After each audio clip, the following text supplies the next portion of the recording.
വന്യജീവി സംഘർഷത്തിൽ ഒറ്റപ്പെട്ട് വനമേഖലയിൽ താമസിക്കുന്നവരെ പുനരധിവസിപ്പിക്കാനുള്ള പദ്ധതി നവകിരണം പദ്ധതി.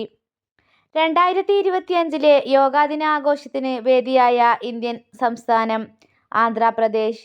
അടുത്തിടെ പ്രകാശനം ചെയ്ത അവർ ലിവിങ് കോൺസ്റ്റിറ്റ്യൂഷൻ എന്ന പുസ്തകത്തിന്റെ രചയിതാവ് ശശി തരൂർ.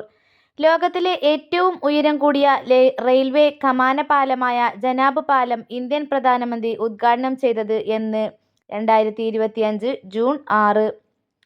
അഹമ്മദാബാദ് വിമാന ദുരന്തം നടന്നത് എന്ന് 2025 ജൂൺ 12. 2011 ശേഷം കേരളത്തിൽ സെൻസസ് നടക്കുന്നത് എന്ന് 2027 മാർച്ച് 1. 2025 പത്മപ്രഭ സാഹിത്യ പുരസ്കാരം ലഭിച്ച വ്യക്തി ആലങ്കോട് ലീലാകൃഷ്ണൻ. ഇന്ത്യയുടെ ഗഗൻയാൻ ദൗത്യത്തിന് വേണ്ടി വിജയകരമായി പുറത്തിറക്കിയ മൊബൈൽ ആപ്ലിക്കേഷൻ സഖി. അടുത്തിടെ അന്തരിച്ച മാരുതി ചിതമ്പള്ളി ഏത് മേഖലയിൽ പ്രശസ്തനാണ്? പരിസ്ഥിതി മേഖല. 2025 UN സമുദ്ര ഉച്ചകോടിയുടെ വേദി ഫ്രാൻസ്. UN പോപ്പുലേഷൻ ഫണ്ട് റിപ്പോർട്ടുകൾ പ്രകാരം 2025 ഇന്ത്യയുടെ ജനസംഖ്യ എത്രയായി മാറും എന്നാണ് റിപ്പോർട്ട്? 146 കോടി. ഇന്ത്യ തദ്ദേശീയമായി വികസിപ്പിച്ച വ്യോമ പ്രതിരോധ സംവിധാനം ഭാർഗവാസ്ത്ര. 2025 ഷൂട്ടിംഗ് ലോകകപ്പിൽ ഇന്ത്യക്ക് ലഭിച്ച സ്വർണം 4. ഏകീകൃത പെൻഷൻ സംവിധാനം നടപ്പിലാക്കിയ ഇന്ത്യയിലെ ആദ്യ സംസ്ഥാനം മഹാരാഷ്ട്ര. പാരീസ് ഒളിമ്പിക്സിൽ അമേരിക്കയും ചൈനയും നേടിയ സ്വർണം മെഡലുകളുടെ എണ്ണം എത്ര? 40. ജ്ഞാനപാന പുരസ്കാരം 2025 നേടിയത് KP ശങ്കരൻ. മലപ്പുറം താനൂർ ബോട്ടപകടത്തെക്കുറിച്ച് അന്വേഷിച്ച ജുഡീഷ്യൽ കമ്മീഷൻ ഏത്? VK Mohan commission. കേരള ഗവൺമെന്റിന്റെ ഡ്രൈവിംഗ് ലൈസൻസ് സേവനങ്ങൾക്ക് വേണ്ടിയുള്ള സോഫ്റ്റ്വെയർ ഏത്? സാരഥി.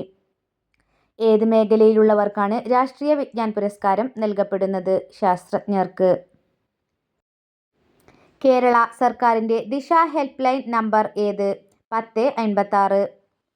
2025 G20 ഉച്ചകോടിക്ക് വേദിയാകുന്ന രാജ്യം ദക്ഷിണാഫ്രിക്ക. ലക്ഷദ്വീപിൽ ബ്രാഞ്ച് ആരംഭിച്ച ആദ്യ സ്വകാര്യ ബാങ്ക് ഏതാണ്? HDFC. 2024 മികച്ച നടനുള്ള കേരള സംസ്ഥാന ചലച്ചിത്ര അവാർഡ് നേടിയ നടൻ പൃഥ്വിരാജ്. ലോകാരോഗ്യ സംഘടന അനുമതി നൽകിയ 003 വാക്സിൻ ഏതു വൈറസിനെതിരെയുള്ളതാണ്? Dengue virus. 2024 മികച്ച സിനിമയ്ക്കുള്ള 96 ഓസ്കാർ അവാർഡ് ലഭിച്ച സിനിമ ഓപ്പൺ ഹെയ്മർ. 2024 ഏഷ്യൻ ഡെവലപ്മെന്റ് ബാങ്കിൽ 69ാമത് അംഗമായ രാജ്യം ഏതാണ്? ഇസ്രായേൽ. 2025 വനിതാ ഏകദിന ലോകകപ്പ് ക്രിക്കറ്റിന്റെ വേദിയാകുന്നത് ഇന്ത്യ ശ്രീലങ്ക. 2025 ശ്രീലങ്കൻ പാർലമെന്റിൽ ആദരിക്കപ്പെട്ട ഇതിഹാസ മലയാള നടൻ മോഹൻലാൽ. കേന്ദ്ര സാഹിത്യ അക്കാദമി പുരസ്കാരം 2025 യുവ പുരസ്കാരത്തിന് അർഹനായത് Akhil P Dharmajan. Novel Ram care of Anandi.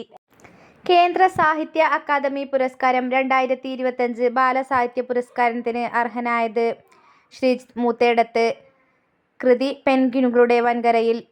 2025 E sports ലോകകപ്പ് വേദി റിയാദ്.